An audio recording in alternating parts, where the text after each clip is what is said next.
বছর পর জাকসু নির্বাচন অনুষ্ঠিত হচ্ছে, এটা আমাদের জন্য একটা বড় পাওয়া। এটা হচ্ছে শিক্ষার্থীদের আশা আকাঙ্ক্ষার একটা জায়গা, যার মাধ্যমে শিক্ষার্থীরা ভোটের মাধ্যমে তাদের যোগ্য প্রার্থী নির্বাচন করে নিয়ে আসবে।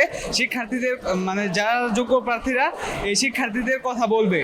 তো দীর্ঘ 33 বছর পরে এই জাকসু নির্বাচন আমাদের জন্য উৎসবমুখর একটা পরিবেশ। আপনারা দেখতে পাচ্ছেন যে সকল শিক্ষার্থী স্বতঃস্ফূর্তভাবে নির্বাচনে অংশগ্রহণ করছে এবং সকাল 8টা থেকে তারা দীর্ঘ লাইনে অপেক্ষা করে ধৈর্য সহকারে তাদের ভোটটি প্রদান করতেছে। আমি নিজেও একজন প্রার্থী। আমি জাতীয় কবি কাজী নজরুল ইসলাম হল সংসদ নির্বাচনে সাহিত্য সম্পাদক প্রার্থী। আমি হচ্ছে সবার সারা পাচ্ছে, সবাই খুব ভালোভাবে তাদের ভোটটা কাস্ট করতেছে। আর আমাদের যিনি হল প্রভোস্ট, তিনি সততা এবং নিষ্ঠার সহিত তার দায়িত্ব পালন করতেছে। আমাদের সবচেয়ে মজার বিষয় হচ্ছে আমাদের ডাইনিংয়ে ভর্তি হওয়ার কথা ছিল, বাট নিরাপত্তা কঠোর করার জন্য প্রভোস্ট স্যারের রুমে আমরা ভোট দিতেছি, যার ফলে আমাদের মানে এখানে ভোট কারচুপি হওয়ার কোনো সুযোগ নেই। আশা রাখা যায় নির্বাচনে ভালো ফলাফল হবে। আর সর্বশেষ আমি আমার জন্য দোয়া চাই সবার কাছে।